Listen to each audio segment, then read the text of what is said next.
America से deport किए जा रहे भारतीयों को लेकर चौथी फ्लाइट दिल्ली पहुंची। इस बार 12 भारतीयों को डिपोर्ट किया गया है।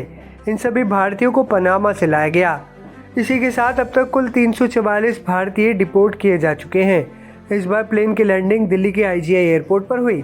यहां से डिपोर्ट होकर आए भारतीयों को उनके राज्य में भेजा गया। पंजाब के 4 लोगों को अमृतसर पहुंचा दिया गया। इसी तरह हरियाणा, यूपी के लोगों को भी उनके घर भेज दिया गया। इससे पहले 3 फ्लाइट्स अमृतसर में लैंड हुई थी, जिसमें 332 भारतीयों को वापस भेजा गया था। डिपोर्टेशन का ये दौर 5 फरवरी से शुरू हुआ था, जब 104 भारतीयों को लेकर अमेरिकी सेना का विमान अमृतसर में लैंड हुआ था। डिपोर्ट होकर आए भारतीयों ने बताया था कि उनके हाथ पैरों में हथकड़ियां बांधकर उन्हें डिपोर्ट किया गया है। जी, हथकड़ियों से बांधकर, और जब यहाँ जहाज लैंड होने वाला था उससे 15 मिनट पहले खोली थी। ਸਾਨੂੰ ਕੈਂਪ ਦੇ ਵਿੱਚੋਂ ਜੀ ਹੱਥਕੜੀਆਂ ਲਾ ਕੇ ਹੱਥਾਂ ਨੂੰ ਪੈਰਾਂ ਨੂੰ ਹੱਥਕੜੀਆਂ ਲਾ ਕੇ ਲੈ ਕੇ ਆਏ। भारतीयों के साथ हुए इस बर्ताव पर विदेश मंत्री एस जयशंकर ने भी प्रतिक्रिया दी। उन्होंने कहा, केंद्र सरकार ये सुनिश्चित करने के लिए अमेरिका के साथ बातचीत कर रही है कि डिपोर्ट होकर आ रहे भारतीयों के साथ दुर्व्यवहार ना हो। अमेरिका की तरफ से अवैध प्रवासियों को वापस भेजना कोई नई बात नहीं है, ये कई सालों से चल रहा है। बता दें कि अमेरिकी राष्ट्रपति डोनाल्ड ट्रंप ने बिना दस्तावेज वाले प्रवासियों के मास डिपोर्टेशन को अपनी प्रमुख नीति बना लिया है।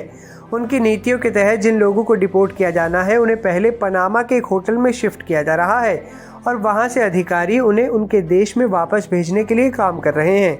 बताया जा रहा है कि पनामा के राष्ट्रपति जोस राउल मोलिनो ने इस बात पर सहमति दी है कि उनका देश डिपोर्टीज के लिए एक सेतु देश बनेगा।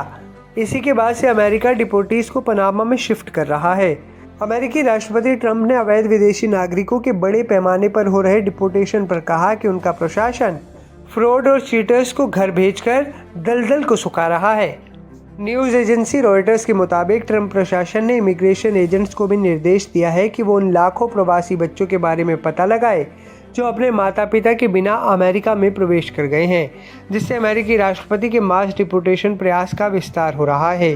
सरकारी आंकड़ों के अनुसार 2019 से अब तक 6 लाख से ज़्यादा इमिग्रेंट बच्चे बिना किसी माता पिता या कानूनी अभिभावक के अमेरिका मैक्सिको सीमा पार कर चुके हैं, जबकि अवैध रूप से सीमा पार करते हुए पकड़े गए प्रवासियों की संख्या भी रिकॉर्ड स्तर पर पहुंच गई है।